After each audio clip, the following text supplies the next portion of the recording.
It's time for Morning Manna, and crushed but not broken is what I want to speak on this morning. It's a continuation of the word that I shared in my church on yesterday. It's a continuation of that word that I shared on yesterday. That is life lessons from a wine bottle. Hey, let's get right into it. You know, I'm going to give you the text, the talk, and the takeaway. The text, the talk, and the takeaway. Three things I'm going to give you a talk about the text, and then a gem, a nugget for you to take away. The text is this, Matthew 26b. My soul, Jesus talking, he's in the Garden of Gethsemane, just hours before his crucifixion. My soul is overwhelmed with sorrow to the point of death. My soul is overwhelmed with sorrow to the point of death. Jesus is in the Garden of Gethsemane. Gethsemane, the Greek word for Gethsemane is wine press. He's essentially in a winery. So here we have Jesus in this wine press in a winery. And now he is saying that he is praying that the will of God will move on from him. Or if he has to take and drink the cup, then that's exactly what he's going to do. His struggle gives us life lessons straight out of a wine bottle because he's in a wine press.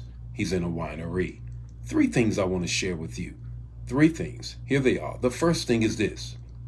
The wine of life is God's will for your life.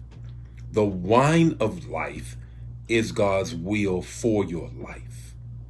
Second thing, the wine and will of your life is enclosed and captured by the grape skin or the flesh in your life.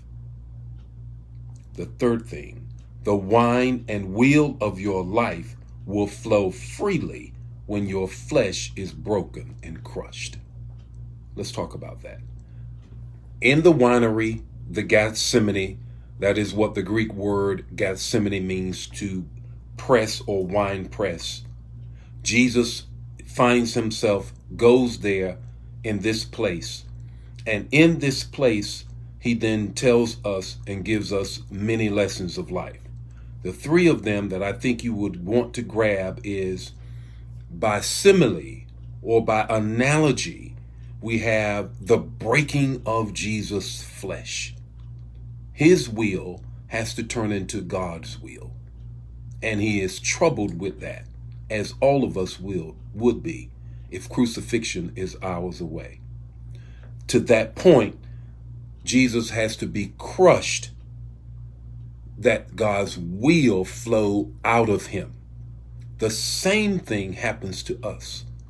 We have to be crushed. Our flesh, the flesh of our lives must be crushed so that his will can flow out like good wine, just like good wine.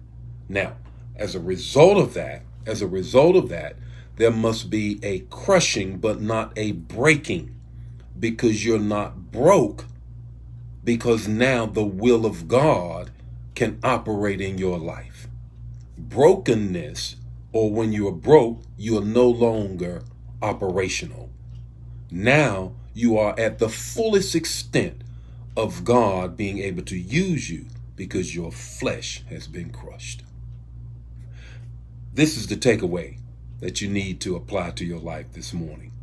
To be crushed is not broken. It is a releasing to live God's will in your life.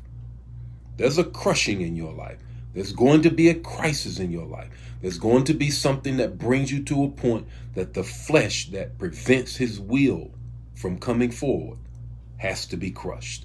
And when it is, then the wine and will of God will flow freely, and you'll accomplish just what you need to accomplish in Christ. That's what happens with Jesus. This is exactly what he does. He moves from there to the cross, from the cross to the grave, and from the grave to resurrection.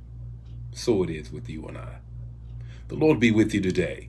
May his face shine upon you and give you peace. I'm going to share more manna with you on tomorrow morning. Why don't you share more manna with everybody you know right now? God bless you. Bye now.